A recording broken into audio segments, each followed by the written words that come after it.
కానీ ఈరోజు వీటిని కూడా మ్యానిపులేట్ చేస్తూ మిస్లీడ్ చేస్తూ ఏదైతే పోలీసులు రాజకీయ మెప్పుల కోసం చేస్తున్నారో, ఏదైతే మీరు ఒక రోజంటూ మీకు వస్తుంది, అప్పుడు మీరు చట్టం ముందు నిలబడి సమాధానం చెప్పుకున్నటువంటి రోజు, ఆ రోజున ఒక్క క్షణం మీరు ఆలోచిస్తారు ఎందుకు అత్యుత్సాహానికి పోయి ఈరోజు ఈ పాపాలకు మేము పాల్పడ్డామో అని.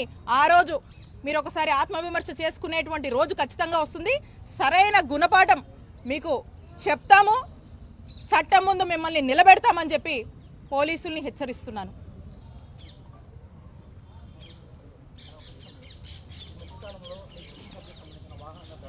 ఎస్, దాని మీద కంప్లైంట్ ఇవ్వడం జరిగింది. మీరు చూస్తూ ఉన్నారు. ఇదే కాదు, టోటల్గా నా మీద, మా కుటుంబ సభ్యుల మీద ఏ విధంగా వరుసబెట్టి ఈ కుటుంబ ప్రభుత్వం ఏర్పడ్డాక ఏ విధంగా వాళ్ళు టార్గెట్ చేస్తూ ముందుకు వెళ్తున్నారో మీరు చూస్తూ ఉన్నారు. సో నేను స్వయంగా ఒక కంప్లైంట్ ఇచ్చాను.